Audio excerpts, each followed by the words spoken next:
महत्त्वाची बातमी समोर येते। सोलापुरातील प्रसिद्ध मेंदू तज्ञ डॉक्टर शिरीष वळसंकर यांच्या आत्महत्येसाठी रुग्णालयातील मनीषा मुसळे माने जबाबदार असल्याची फिर्याद पोलिसात दाखल आहे। मात्र आपण डॉक्टरांच्या आत्महत्येला जबाबदार नसून ते आपल्याला वडिलांप्रमाणे होते, त्यांच्या आत्महत्येला आपण जबाबदार नसून आपल्याला या गुन्ह्यातून दोषमुक्त करावं असा अर्ज आता मनीषा यांनी वकील प्रशांत नवगिरे यांच्या मार्फत न्यायालयात केला। या अर्जावरील सुनावणीची आज तारीख आहे। तर या ठिकाणी मेंदू तज्ञ डॉक्टर शिरीष वळसंकर यांच्या आत्महत्या प्रकरणी ही माहिती समोर येतेय।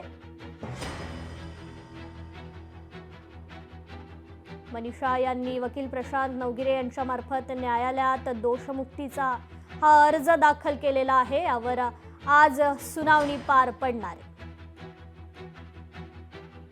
शिरीष वळसंकर हे मला वडिलांप्रमाणे होते, मला दोषमुक्त करावं अशी आरोपीची मागणी आहे। अधिक अपडेट घेऊयात आपले प्रतिनिधी वसीम अत्तार यांच्याकडून। वसीम, काय अधिकची अपडेट या संदर्भात?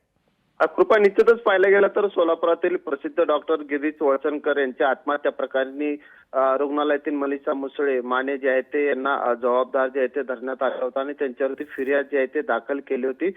मात्र आपण डॉक्टरच्या आत्महत्येला जबाबदार नसून ते आपल्या वडिलांप्रमाणे होते, त्यांच्या आत्महत्येला आपण जबाबदार नसून आपल्याला या गुन्ह्यातून दोषमुक्त करावा असा अर्ज जो आहे तो मनीषा मुसळे यांचे वकील जे आहेत प्रशांत नवगिरे यांच्या मार्फत जो आहे तो न्यायालयात दाखल केला होता आणि त्या अर्जावरती जे आहे ते आज न्यायालयात सुनावणी होणार आहे। कृपा जी, निश्चितच वसीम, धन्यवाद आपण दिलेल्या या अपडेट संदर्भात।